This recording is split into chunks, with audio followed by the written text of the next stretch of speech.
무엇을 먹어야 하는가? 이는 사활이 걸린 중대한 질문이다. 왜냐하면 먹는 대로 몸이 되기 때문이다. 만약 가솔린 차에 디젤을 주입하면 어떻게 되겠는가? 답은 뻔하다. 음식이 지구를 바꾼다. 조금씩 천천히 자연 식물식.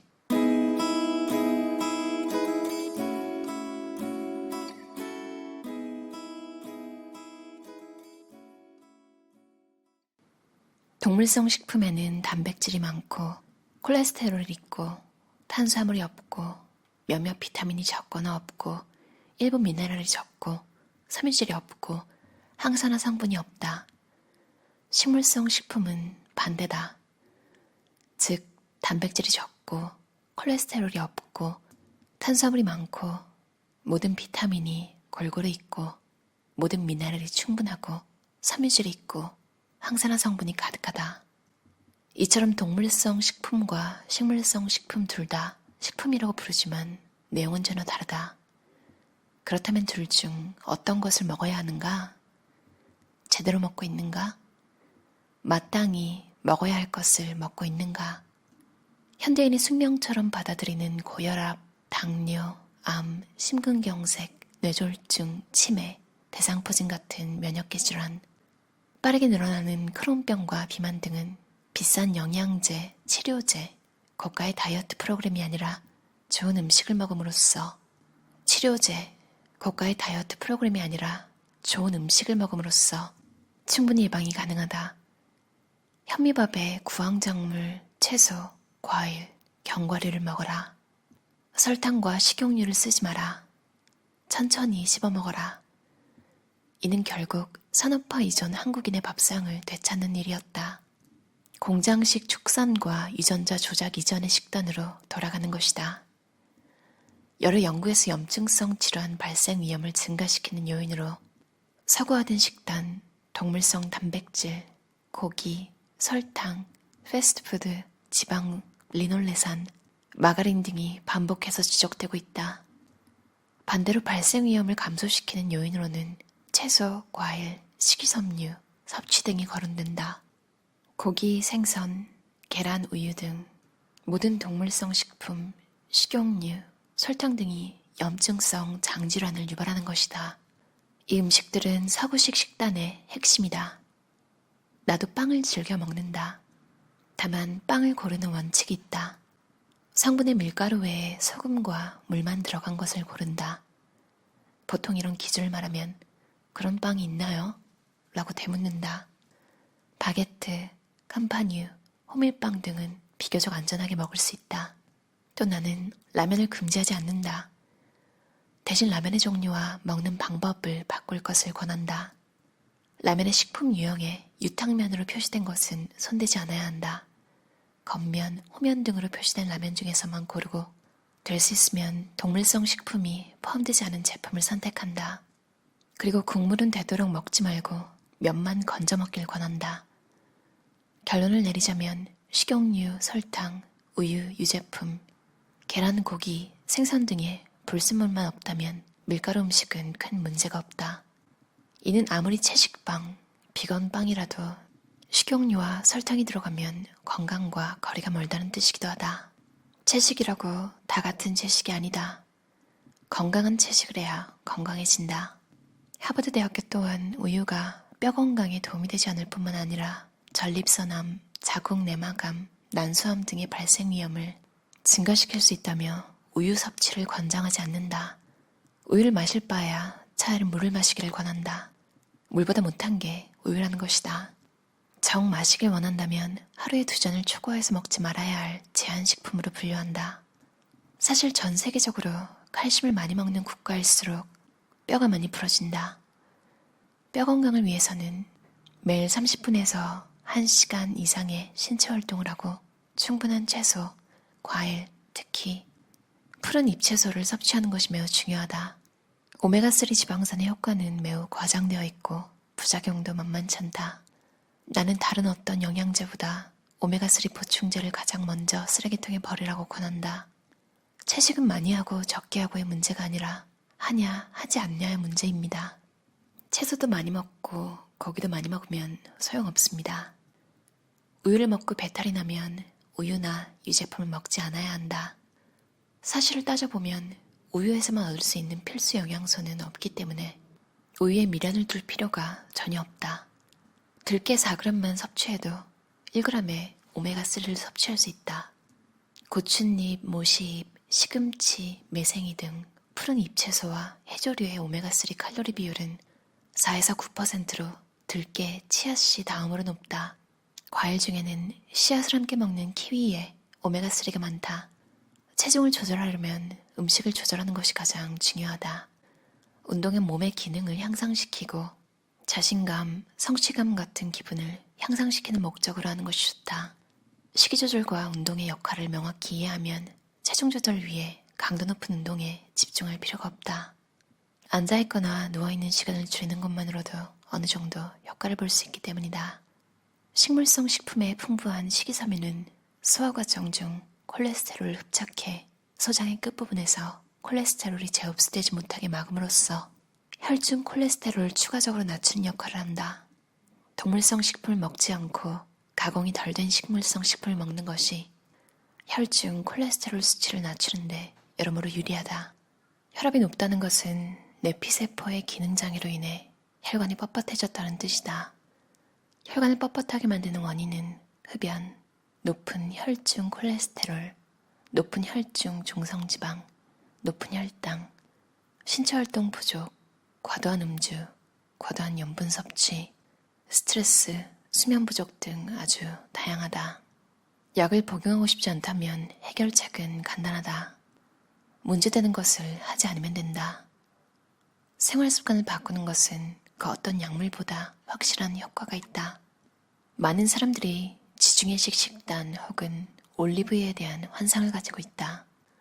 그러나 올리브유도 뇌피세포의 기능을 떨어뜨리기는 매한가지다. 빵을 올리브유에 찍어 먹으면 햄버거, 프렌치 프라이, 머핀, 치즈케이크 등 다른 고지방 식사와 마찬가지로 뇌피세포의 기능이 40% 정도 마비된다. 물론 발사믹 식초 등을 같이 섭취하면 뇌피세포 기능장애가 어느 정도 완화된다. 1960년대 지중해 사람들이 심혈관 질환이 적었던 이유는 올리브유 때문이 아니라 신선한 채소, 과일과 발사믹 식초 등의 음식들 덕분이라고 보는 것이 더 타당하다. 우유뿐만 아니라 식후 인슐린을 과도하게 분비시키는 모든 음식들이 아이들을 ADHD 행동으로 이끌 수 있다. ADHD를 진단받은 아이들이 그렇지 않은 아이들에 비해 제2형 당뇨병을 가지고 있을 가능성이 2.75배 높고 ADHD를 진단받은 청소년과 젊은이들이 그렇지 않은 사람들에 비해 향후 당뇨병에 걸릴 위험이 2.8에서 3.3배 높다는 연구 결과는 인슐린 저항성과 ADHD의 분명한 연관성을 보여준다. 식곤증으로 나른해지고 집중력이 떨어지는 나날을 보내는 삶과 식사 후에도 집중력이 유지되고 활력이 넘치는 삶 중 어떤 것을 선택하겠는가? 고기, 생선, 계란, 우유, 식용유, 설탕을 식단에서 배제하는 것만으로도 하루가 완전히 달라질 수 있다. 자연식물식을 실천한 많은 사람들이 피로감이 줄고 에너지가 넘치는 경험을 한다. 그리고 아이들이 자연식물식을 하면 집중력과 학업 성적이 향상되고 정서적으로도 안정된다. 활기찬 삶을 원한다면 저지방 자연식물식을 반드시 시도해보길 바란다. 원칙은 아주 간단하다. 고기, 생선, 계란, 우유를 가능한 한 배제하고 식용유, 설탕, 식물성 고기나 치즈 같은 식물성 가공식품을 배제하거나 최소한으로만 사용한다. 그리고 모든 음식을 1에서 2mm 크기가 될 때까지 잘근잘근 씹은 다음 삼키고 식사 중이나 후에 액체류를 최대한 적게 섭취한다. 양에 대한 제한은 없으며 오히려 본인의 활동에 필요한 만큼 충분한 칼로리를 섭취하려 애써야 한다. 식사 횟수나 시간도 상식적인 수준에서 자유롭게 선택하면 된다. 음식의 향과 맛을 내고 싶다면 통깨나 깻가루를 뿌리면 된다. 참기름, 들기름은 참깨, 들깨와 엄연히 다르다.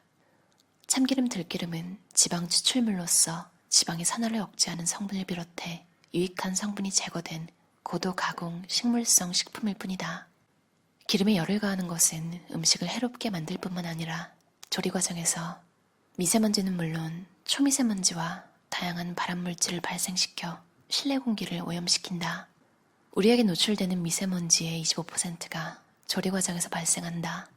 그럼에도 집에서나 식당에서나 이런 조리 혹은 취식 과정에서 마스크를 착용하는 경우는 거의 없다. 아침 식사를 하지 않았을 때 컨디션이 좋았다면 억지로 아침을 챙겨 먹을 필요는 없다. 식사 타이밍은 생활 주기에 맞게 자유롭게 선택할 수 있지만 해가 지고 난 이후에는 가급적 식사를 피하는 것이 좋다. 본격적으로 몸의 회복 작업이 시작할 즈음에 음식을 먹으면 회복이 방해를 받기 때문이다. 음식은 정서적인 상태와 관련이 크다. 스스로에게 일어난 심리적 변화를 알아차리는 것은 건강관리에 있어서 매우 중요하다. 지속가능한 건강은 식이, 운동, 신체 활동량, 신체 자세, 수면, 스트레스, 사회적 관계, 각종 의존증 및 중독 등이 건강해야 가능하다. 삶에 대한 태도가 건강을 좌우한다. 어떠셨나요? 이희철 저자의 조금씩 천천히 자연식물식이라는 책이었어요. 펴낸 곳은 니들북 출판사고요. 책 표지에 나와 있는 내용이 채식과 건강식을 고민하는 사람들을 위한 필독서, 죽을 때까지 날씬하고 건강한 생활이 가능해진다.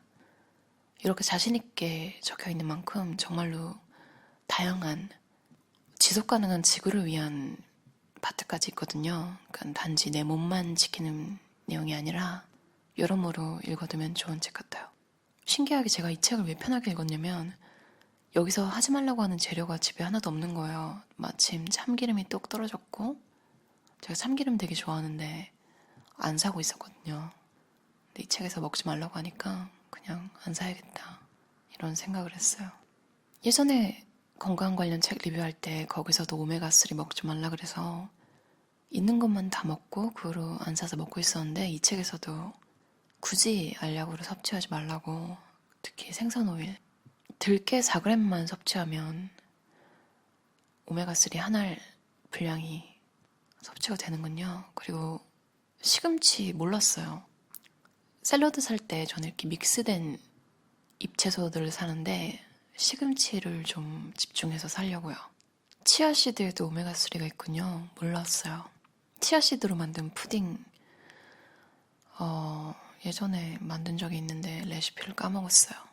언젠가 다시 찾아서 한번 만들어 봐야겠어요. 예전에 BBC 다큐멘터리 보신 분들 많을 거예요. 그러니까 어린이들이 설탕이 든 음식 먹고 나서 엄청 과격해지는 거 많이 보셨잖아요. 제가 셰프로 일할 때 미국 셰프랑 일한 적이 있는데 완전 모델 같은 친구였거든요. 키도 엄청 크고 진짜 예쁘고 진짜 뭔가 몸 관리를 엄청 하는 친구였어요. 그래서 뉴트리션 같은 거에 관심이 되게 많은 친구였는데 그 친구랑 그 얘기하다 보니까 걔가 딱 그러더라고요. 어린이뿐만 아니라 어른들도 설탕 먹고 나면 그렇게 된다고. 아, 그거 듣고 맞는 거예요. 보니까 이 책에서도 계속 강조하는 게 설탕 최소한으로 쓰거나 안 쓰면 더 좋고요. 그리고 항상 궁금해서 저는 밥 먹을 때 물 안 마셨거든요. 원래 지금도 잘 안 마시는데 이 책에서도 식사 중에 액체류 최대한 적게 섭취하라고 나와 있어서 그냥 먹던 대로 먹으면 되겠구나. 그게 너무 신기하더라고요. 친구들 중에 보면 밥 한 번 먹고 물 한 모금 마시고 저는 그런 적이 없거든요. 어느 게 건강에 더 좋은지 몰랐는데 좀 궁금증이 해소됐어요. 외식 추천 메뉴 비빔밥, 건드레밥, 콩나물밥, 콩나물국밥, 백반이나 정식, 콩국수 쫄면, 열무국수, 들깨 칼국수, 들깨 수제비, 토마토 파스타, 두부 두루치기, 마리나라 피자, 인도식 카레. 인도식 카레에서 버터와 치즈를 빼고 줄 수 있는 메뉴 있냐고 물어보면 알려줄 거래요. 그 기내식 추천 메뉴도 있거든요, 책에. 이분이 생채소식을 선택한 적이 있대요. 근데 여기는 서양에는 이제 릭이라는 재료가 있거든요. 그 되게 큰 파같이 생겼는데 약간 다른 재료긴 해요. 좀 더 질긴 파? 그런 느낌인데 그게 접시에 가득 담겨져서 나왔대요. 그러니까 우리나라로 치면 썰은 파가 접시에 담겨져서 나온 거죠. 그 후로는 그냥 무난하게 서양 채식, 순수 채식 고르신대요. 저는 호주 올 때 동방항공 그걸 타고 왔는데 채식 도시락으로 채식 메뉴로 바꿨거든요.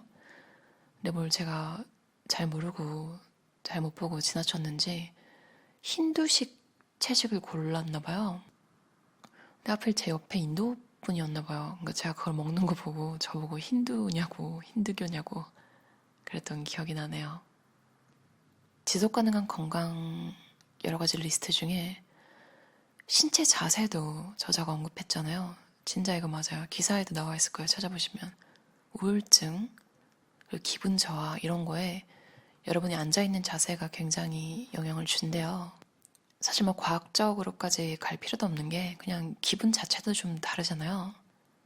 제가 지금 있는 곳은 일요일까지 록다운이라서 주말에도 안 나가고 오늘 나가서 걷고 왔는데 너무 좋더라고요. 삶에 대한 태도가 건강을 좌우한다. 지속 가능한 삶에 대해서 전반적으로 관심이 많으신 분들 읽어보시면 좋을 것 같아요. 그리고 단호한 부분은 단호하지만 되게 마음 편하게 읽었어요.